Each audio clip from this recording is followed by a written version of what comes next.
아합 왕 시절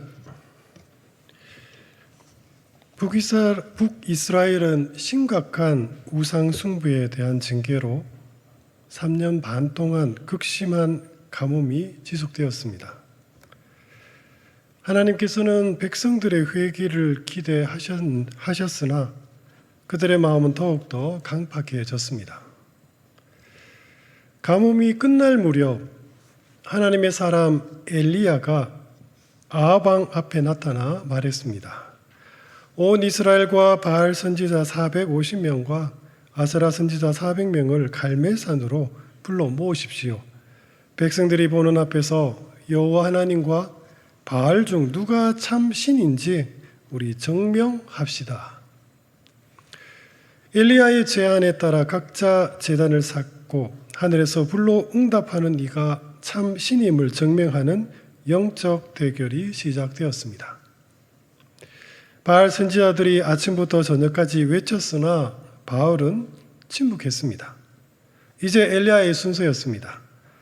그는 무너진 여호와의 제단을 수축하고 제단 위에 물을 3번이나 붓는 도저히 불이 붙을 수 없는 상황을 만들었습니다. 그리고 조용히 하나님께 기도했습니다. 여호와여, 주께서 하나님이신 줄 이 백성이 알게 하소서. 그러자 갑자기 하늘에서 하나님의 불이 떨어져 제단과 나무, 돌과 흙, 심지어 도랑의 물까지 모두 태워버렸습니다. 이 놀라운 광경에 백성들은 엎드려 큰 소리로 외쳤습니다. 여호와 그는 하나님이시로다. 여호와 그는 하나님이시로다.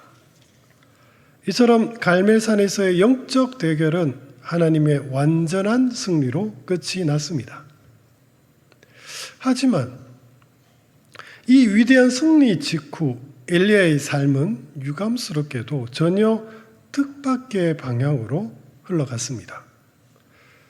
과연 이 승리가 북이스라엘의 모든 것을 바꾸었을까요? 사랑하는 성도 여러분, 혹시 여러분이 최선을 다해 기도하고 준비한 일을 성공적으로 마쳤음에도 불구하고 그 결과가 전혀 예상 밖의 부정적인 상황을 가져와 깊이 당황한 적은 없으십니까? 우리는 신앙인으로서 간절히 기도하고 말씀대로 성실하게 노력하면 당연히 좋은 결과, 하나님의 뜻과 일치하는 긍정적인 결말이 올 것이라고 기대합니다.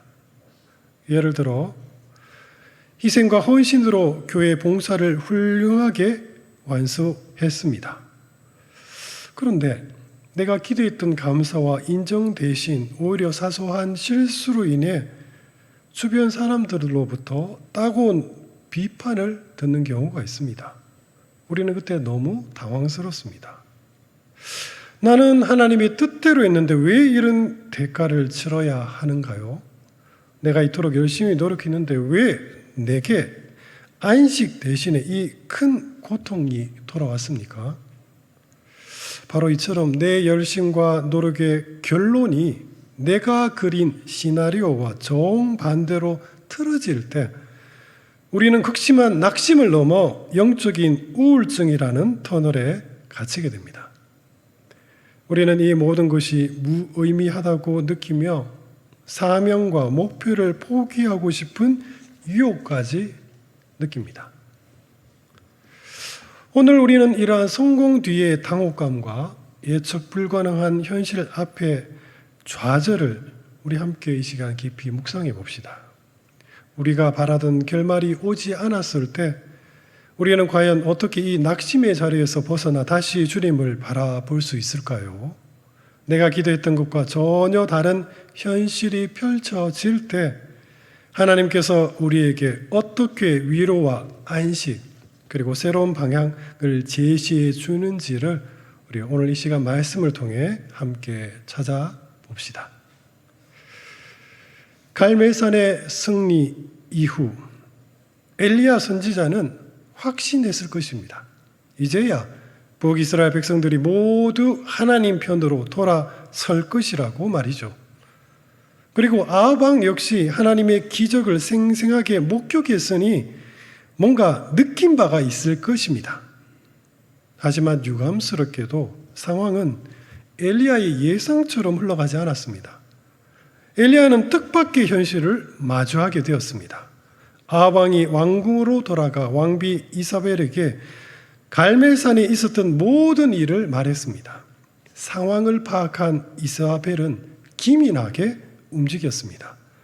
그녀는 백성들의 민심이 이대로 엘리야의 편으로 기울어져서는 안 된다고 생각했습니다. 그녀는 재빨리 엘리야에게 사신을 보내 협박합니다. 내가 내일 이맘때에는 반드시 내 생명을 저 사람들 중 한 사람의 생명과 같게 하리라.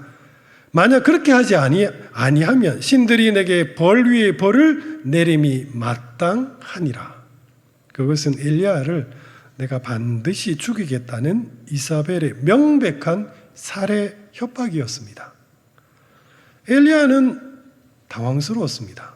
왜냐하면 그가 지금 기다리던 것은 이런 협박이 아니라 아합 왕과 백성들의 전향적인 회개였기 때문입니다.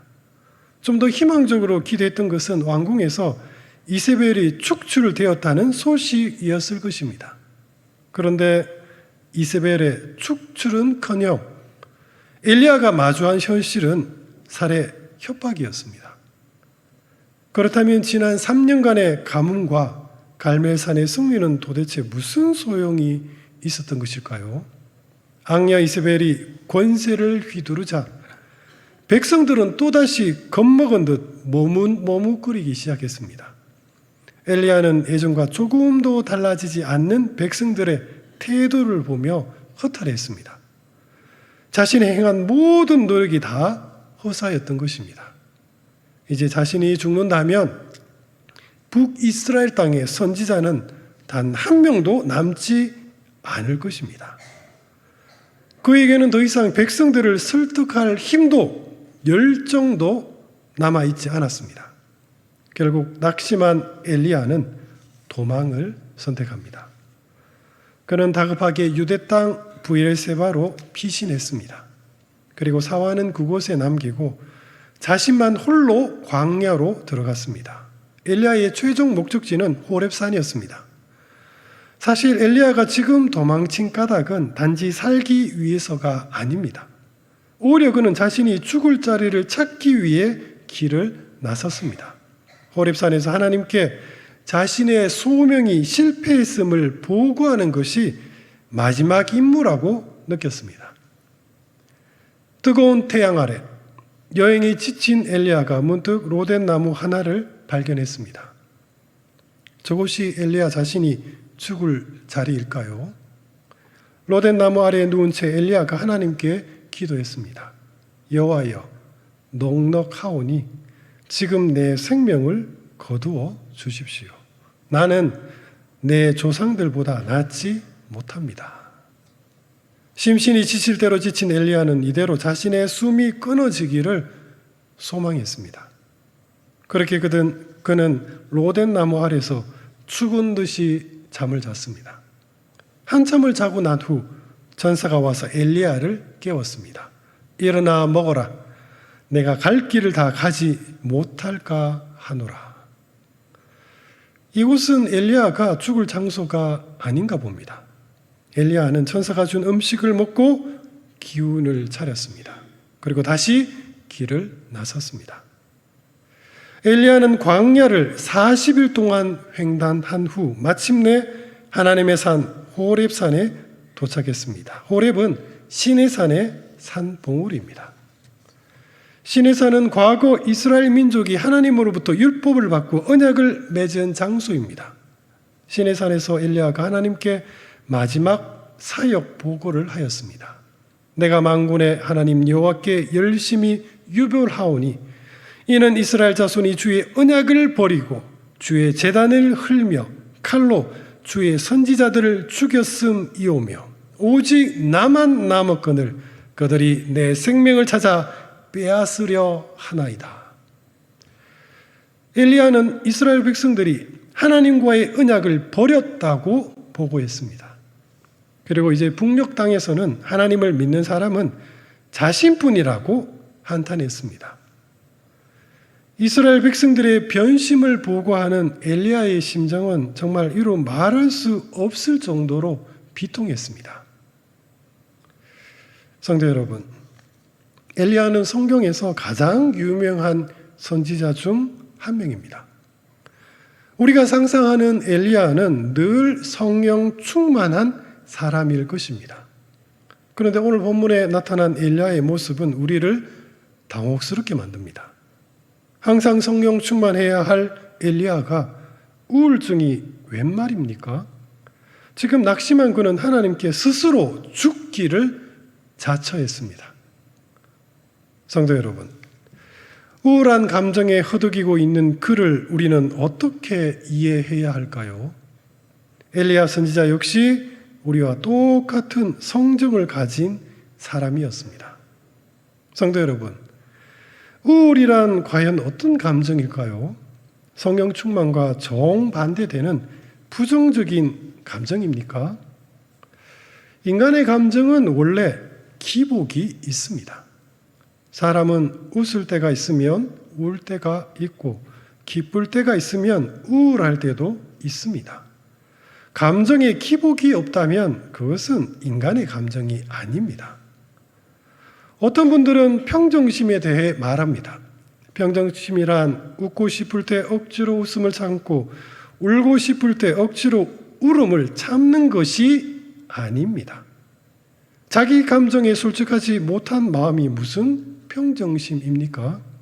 그것은 자기 감정을 속이는 행위에 불과합니다. 웃음이 나는데도 미련하게 참는 것은 어리석습니다. 눈물이 나는데도 울지 않겠다며 버티는 것도 미련합니다. 결국 웃지도 못하고 울지도 못하는 마음이 참된 평정심입니까? 진정한 평정심이란 웃고 싶을 때 마음껏 웃지만 자만에 빠지지 않고 울고 싶을 때 실컷 울지만 자기 연민에 빠지지 않는 마음가짐입니다. 변화무쌍한 우리 감정처럼 신앙생활에도 기복이 있습니다. 성령 충만할 때가 있으면 영적으로 깊은 침체에 빠질 때도 있습니다. 신앙생활이란 이 두 굴곡 사이를 오르내리는 감정의 여정입니다. 그런데 우리는 성령 충만을 너무 강조하다 자신의 우울한 감정을 아예 외면하곤 합니다. 내가 지금 밝고 긍정적이지 않으면 무언가 잘못된 것만 같습니다. 그래서 나는 우울하지만 남들에게 그렇지 않은 척 행동하곤 합니다. 거짓 열정과 거짓 웃음으로 이 상황을 무마하려고 하지만 결국 내게 돌아오는 것은 더 큰 탈진과 우울증뿐입니다. 성도 여러분, 우울은 과연 나쁜 감정일까요? 그렇지 않습니다.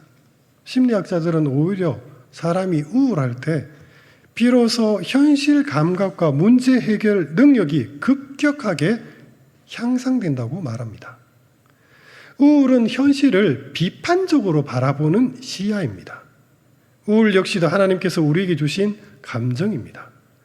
우울한 마음이 들 때 그 감정을 있는 그대로 우리 받아들입시다. 하나님께서 지금 내게 빨간 신호를 보내고 계십니다.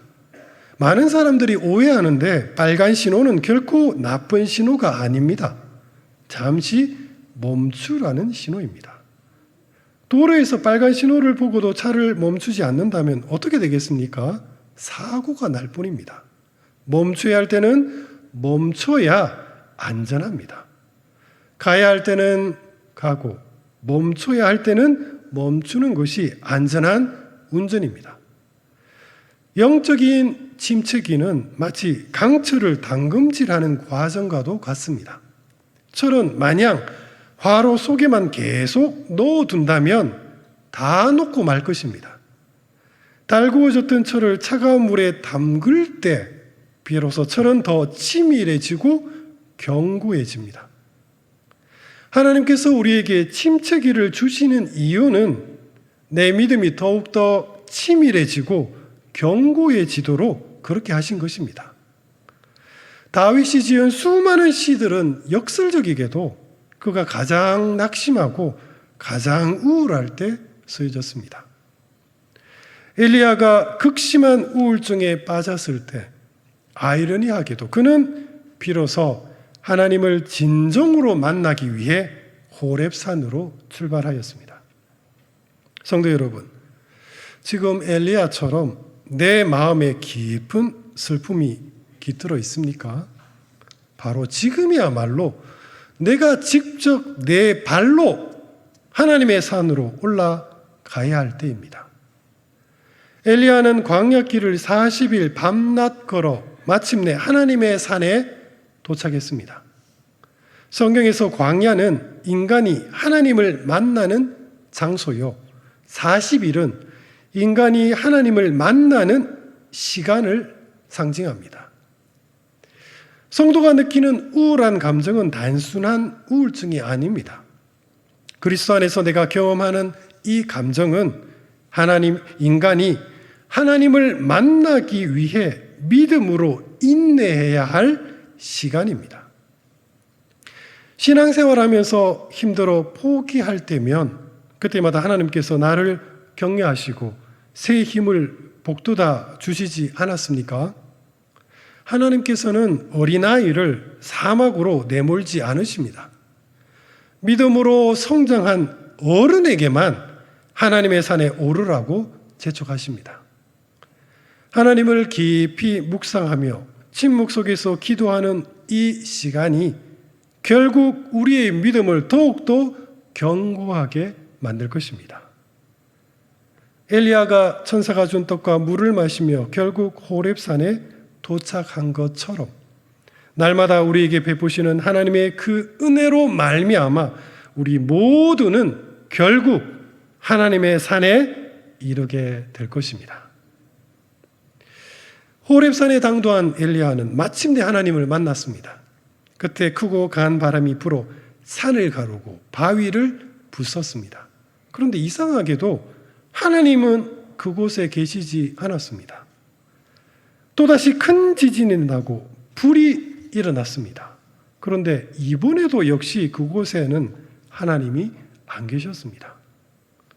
강한 바람이 그치고 큰 지진이 멈추고 맹렬했던 불이 사라진 후에 아주 세미한 음성이 들려왔습니다. 엘리야야, 내가 어찌하여 여기 있느냐? 엘리야가 또다시 자신이 처한 상황을 토로했습니다. 저는 만군의 하나님 여호와께 정말 열심히 섬겼습니다. 그러나 이스라엘 자손들이 주의 언약을 버리고 주의 제단을 흘며 칼로 주의 선지자들을 죽였습니다. 이제는 저만 남아 이제는 그들이 제 생명까지 빼앗아 찾아가려고 합니다. 엘리야의 대답은 정말 절망적이었습니다. 그런데 하나님께서는 엘리야의 대답에 전혀 개의치 않으시고 조용히 말씀하셨습니다.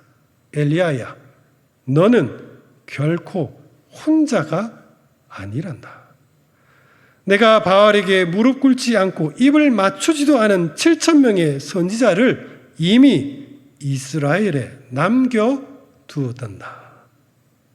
네가 왔던 길로 돌아가 다메섹 광야로 가거라. 너는 그곳에서 하사엘에게 기름 부어 아람 왕이 되게 하여라.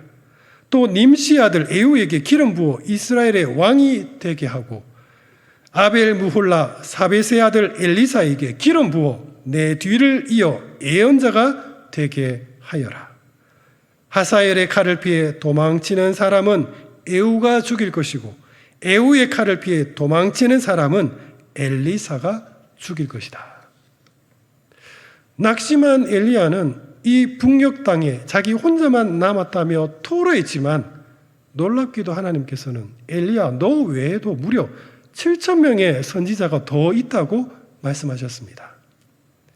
엘리야는 자신의 사역이 실패했다고 보고 있지만 하나님의 영원하신 계획은 애당초 실패한 적이 없었습니다. 하나님의 그 영원한 계획하심은 지금도 변함없이 흐르는 대해처럼 고요히 흐르고 있습니다. 하나님의 세미한 음성을 듣고서야 엘리야는 자신이 하나님의 계획을 함부로 재단한 채 낙심했음을 깨달았습니다. 사랑하는 성도 여러분, 우울한 이 감정을 우리는 어떻게 극복할 수 있을까요? 성도가 우울증을 극복하는 길은 하나님의 시선으로 자기 자신을 바라보는 것입니다. 엘리야가 자기 눈으로 세상을 바라보니 절망적이었습니다. 그러나 호렙산에서 하나님의 시선으로 자신과 세상을 바라보니 전혀 새로웠습니다. 혼자라는 우울한 생각과 사역에 실패했다는 절망적인 보고는 자신의 큰 착각이었습니다. 영적인 눈으로 바라보니 자신은 혼자가 아니라 이미 7,000명의 선지자들과 함께 거하고 있었습니다. 하나님의 계획은 단 한 번도 실패한 적이 없었으며 오히려 그는 호렙산에서 새로운 사명을 받았습니다. 그렇게 우울한 마음을 다 떨쳐버린 엘리야는 용기를 얻어 하나님의 산에서 내려왔습니다. 엘리야는 먼저 사밧의 아들 엘리사를 찾아갔습니다. 엘리야가 엘리사를 만났을 때 엘리사는 12결의 소를 앞세워 밭을 갈고 있었습니다. 한 결에 소 2마리가 매여 있으니 엘리사는 지금 총 24마리의 소로 밭을 갈고 있는 중이었습니다. 엘리야는 아무 말도 않고 겉옷을 벗어 엘리사에게 던져주었습니다. 고대 근동에서 겉옷은 직무를 상징하는 의복입니다.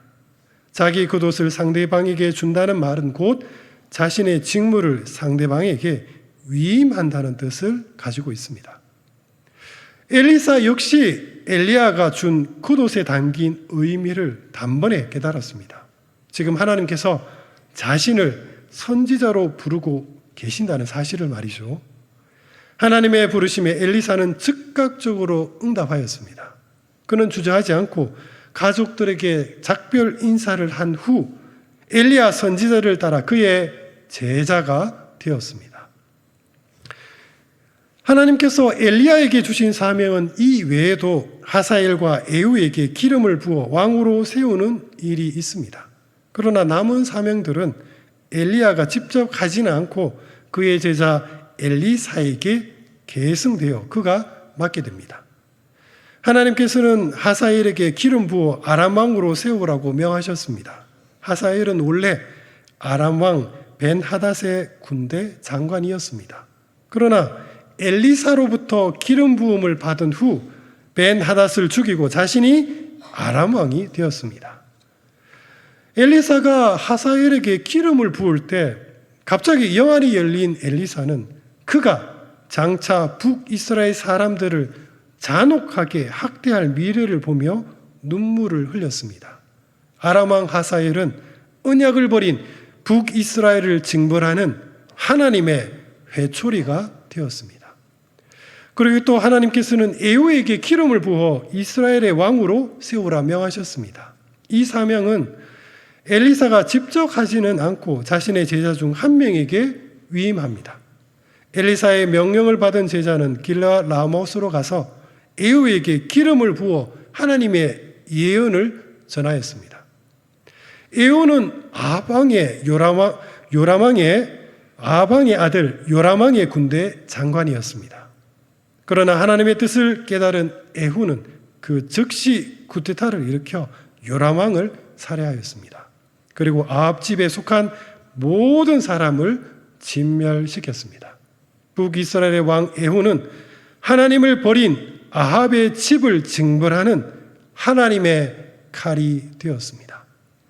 성도 여러분, 우리는 종종 열렬한 기도 중에 하나님의 강렬한 임재를 갈망하곤 합니다.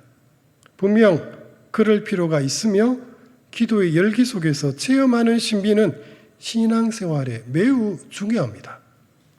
그러나 그런 강한 체험은 사실 대단히 예외적인 경험입니다. 그리고 예외적인 만큼 그 열기는 대단히 빨리 식습니다. 성령 충만 이후에 차갑게 식은 내 마음을 보면 무척이나 당황스럽습니다. 무엇이 잘못된 것일까요? 다시금 그 열기 속으로 뛰어 들어가야 할 것만 같습니다. 이제 조용한 신앙생활은 만족하지 못하겠다는 생각마저 들기도 합니다. 그런데 성도 여러분, 그런 열렬한 체험만이 과연 정답일까요? 믿음의 열기가 분명 우리에게 필요하지만 그렇다고 항상 뜨거울 수는 없습니다. 항상 뜨거운 열기만 쫓다가는 자칫 심령만 크게 소진되고 말 것입니다. 산을 무너뜨리고 지진으로 흔들며 모든 것을 불태울 것처럼 나타나는 뜨거운 영성도 분명 성령님의 사역이십니다. 그러나 성령님께서 우리 마음에 행하시는 주된 사역은 사실 뜨거운 열기보다 오히려 차분한 분별에 더 가깝습니다. 보혜사 곧 아버지께서 내 이름으로 보내실 성령 그가 너에게 모든 것을 가르치고 내가 너에게 말한 모든 것을 생각나게 하리라. 내 마음에 임재하고 계신 성령님은 분별의 영이십니다. 우리가 하나님의 말씀을 생각하기 위해서는 먼저 성령님의 세미한 음성에 귀 기울여야 할 것입니다. 그리고 성령님께 집중하는 그 태도가 바로 경청입니다. 누군가의 말에 집중할 때 우리는 어떤 태도를 취합니까? 큰 소리로 말하고 분주하게 움직입니까? 그렇지 않습니다. 오히려 경청하는 자는 세미한 음성을 듣기 위해 조용히 집중해야 합니다. 잠자는 내 영성을 깨우기 위해서는 우리는 먼저 뜨겁게 기도해야 할 것입니다. 그러나 동시에 영적으로 깨어있는 성도가 성령님의 세미한 음성을 듣기 위해서는 오히려 조용하게 집중해야 합니다. 그리고 하나님과 동행하는 우리 대부분의 일상은 오히려 성령님께 조용히 집중하며 경청하는 시간입니다. 엘리야는 갈멜산에서 위대한 승리를 경험했지만 그 직후 깊은 낙심과 절망에 빠졌습니다. 하늘에서 불이 떨어지는 기적을 보았던 그가 단 한 사람 이사벨의 협박 앞에 무너진 것입니다. 하지만 하나님께서는 엘리야를 꾸짖지 않으셨습니다. 오히려 따뜻한 음식과 쉼을 주시고 다시 일어설 수 있도록 기다려주셨습니다. 그리고 호렙산에서 세미한 소리로 말씀하셨습니다. 하나님은 지금도 우리 마음을 그렇게 대하고 계십니다. 우리의 지친 마음, 흔들리는 믿음, 우울한 감정조차도 하나님 앞에서 숨길 필요가 없습니다. 엘리야처럼 지쳐 소리진 자에게 하나님은 먼저 다가오셔서 이렇게 말씀하십니다. 일어나 먹어라. 내가 갈 길을 다 가지 못할까 하노라. 혹시 지금 낙심과 무기력 가운데 계신 분이 안 계십니까? 그렇다면 그것은 여러분이 믿음이 없어서가 아닙니다. 엘리야 같은 저 위대한 선지자도 그 길을 걸어갔습니다. 중요한 것은 하나님께서 우리의 지친 마음을 하나님께 우리의 지친 마음을 솔직하게 아뢰는 것입니다. 그리고 주님의 세미한 음성에 귀 기울이는 것입니다. 그럴 때 하나님은 우리를 책망하지 않으시고 다시 일어설 힘을 주십니다. 하나님은 지금도 세미한 음성으로 우리에게 말씀하십니다. 너는 혼자가 아니다.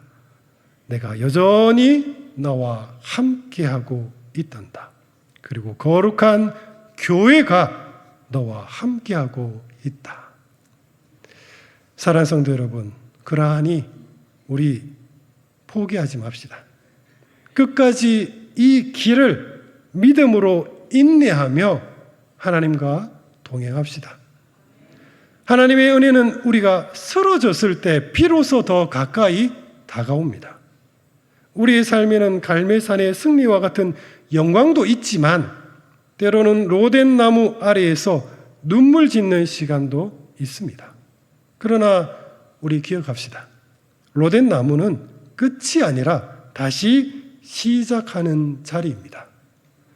그리고 그 여정의 끝에는 호렙산에서 하나님의 세미한 음성을 듣는 은혜가 우리를 기다리고 있습니다.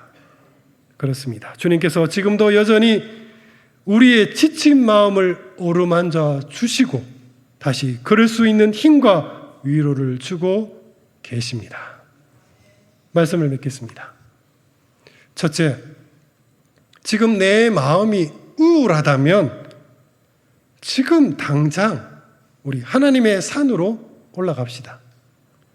우울의 본질은 자기 시선으로 자신을 바라보기 때문에 생기는 감정입니다. 죄성을 가진 인간이 바라보는 삶의 현실은 사실 언제나 비관적일 수밖에 없습니다. 인생의 참담함 앞에서 어찌 우울하지 않을 수 있겠습니까? 현실의 비극을 직시한 사람이 어떻게 웃을 수 있겠습니까? 오히려 자기 인생을 바라보며 웃고 있는 사람은 영안이 어두운 사람입니다. 왜냐하면 영안이 열렸을 때 인간이 보게 되는 현실의 실상은 헛된 죽음과 절망뿐이기 때문입니다. 전도자는 말합니다. 헛되고 헛되며 헛되고 헛되니 모든 것이 헛되도다. 그렇다면 우리는 이 깊은 자기 연민에서 언제까지 계속 허덕여야 합니까? 그럴 수 없습니다. 영안이 열려 우울한 사람은 반드시 하나님의 산으로 올라가야 합니다. 하나님의 시선으로 자신과 세상을 새롭게 다시 바라볼 때 비로소 내 안에 있는 모든 우울한 감정들을 다 떨쳐버릴 수 있습니다. 그러므로 우울한 성도는 반드시 자기 두 발로 직접 걸어서 하나님의 산으로 올라가야 할 것입니다. 그리고 둘째, 내가 지금 혼자라고 느껴질 때 기도실에 나와 우리 함께 기도합시다. 늦은 밤 교회 기도실에서 조용히 기도하고 있노라면 문득 깨닫게 되는 것이 있습니다. 그것은 이 교회에 기도하는 사람이 나 혼자가 아니라는 사실입니다. 내 목소리를 조금 낮추면 주변에서 나 말고 조근조근 기도하는 누군가의 소리가 들립니다. 물론 어떤 날에는 나 혼자 기도할 때도 있습니다. 하지만 이런 생각이 듭니다. 교회가 건축된 이래 이 기도실에서 기도한 사람이 얼마나 많았을까요? 영원하신 하나님은 그때부터 지금까지 여전히 교회에서 기도하는 수많은 성도의 간구를 듣고 계십니다. 나는 혼자 기도하고 있다고 생각하지만 사실 하나님 입장에서는 기도하는 성도의 수가 정말 허다합니다. 그렇습니다. 늦은 밤 기도실 홀로 기도하는 나는 결코 혼자가 아닙니다. 나는 지금 허다한 성도의 무리 한가운데서 함께 기도하고 있습니다. 그러므로 사랑하는 성도 여러분, 문득 내가 혼자라고 느껴질 때, 외롭다는 생각이 들 때 오히려 믿음으로 교회에 나와 우리 함께 기도합시다. 하나님께서는 누구 개인을 따로 혼자 부르신 것이 아니라 거룩한 무리 곧 성도를 함께 부르셨습니다. 그리고 마지막으로 셋째, 나를 부르시는 성령님의 세미한 음성에 우리 조용히 귀 기울입시다. 주변 사람들에게 전도할 때면 누군가는 꼭 이렇게 말합니다. 하늘에서 불이 떨어지면 내가 하나님을 믿겠습니다. 그렇게 할 수 없죠? 그래서 난 하나님을 안 믿습니다. 그의 당돌한 요구에 우리는 무척 당황합니다. 그런데 내 안에서 그 말을 듣고 계신 성령님께서 이렇게 답하시는 듯 하군요. 내가 그렇게 해봤는데 그래도 너희들은 믿지 않더라. 성도 여러분, 갈멜산에서 하나님의 불이 떨어지는 것을 목격했던 이스라엘 백성들이 회심했습니까? 그들은 조금도 변하지 않았습니다. 죄인을 변화시키는 힘은 하늘의 불이 아니었습니다. 그러므로 믿음은 들음에서 나며 들음은 그리스도의 말씀으로 말미암느니라. 놀랍게도 죄인을 회심시키는 하나님의 진정한 능력은 말씀이며 그 말씀이 우리에게 끼치는 은혜의 통로는 바로 듣는 귀에 있습니다. 호렙산에서 하나님은 맹렬한 불이나 땅이 갈라지는 지진이나 거센 바람 가운데 있지 않으셨습니다. 세미한 음성 가운데 조용히 임재하셨습니다. 엘리야야, 내가 어찌하여 여기 있느냐. 사랑하는 성도 여러분, 우리 조용한 기도실에서 홀로 기도할 때 나를 부르시는 주님의 그 음성에 우리 모두 기민하게 대답합시다. 우리 답변이 무엇이겠습니까? 주님, 제가 여기 있습니다. 사랑하는 성도 여러분, 우리 모두 하나님의 조용한 임재 가운데 주님의 음성을 듣는 복된 성도가 되기를 우리 주님의 이름으로 축복드립니다. 기도하겠습니다. 사랑과 은혜가 풍성하신 우리 주 하나님 아버지, 저희들 인생을 살면서 이런저런 참 힘든 굴곡을 겪습니다. 기쁠 때도 있고 슬플 때도 있고 좋을 때도 있고 나쁠 때도 있습니다. 그러나 그 많은 굴곡과 기복 속에서도 변치 않는 것은 나를 보시는 우리를 향하신 하나님의 그 따뜻한 시선뿐이오니 주님의 그 시선으로 우리 자신을 돌아보게 하시고 세상을 마주하게 하여 주옵소서. 오히려 영안이 열려 나와 주위를 돌려보니 정말 비극적이고 절망적인 사실밖에 볼 수 없습니다. 나는 죄인이고 이 세상은 멸망을 향해 다가가고 있습니다. 오 주님, 그 현실 앞에서 어찌 우울하지 않을 수 있으며 낙심하지 않을 수 있겠습니까? 주님, 그러나 바로 그때가 내 두 발로 직접 하나님의 산으로 올라갈 때에 오니 우리 교회 모든 성도님들 영안이 열린 눈으로 낙심하는 것이 아니라 오히려 믿음으로 주의 산으로 올라가는 복된 거룩한 무리가 되게 하여 주옵소서.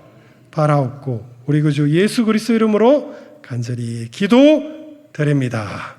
아멘.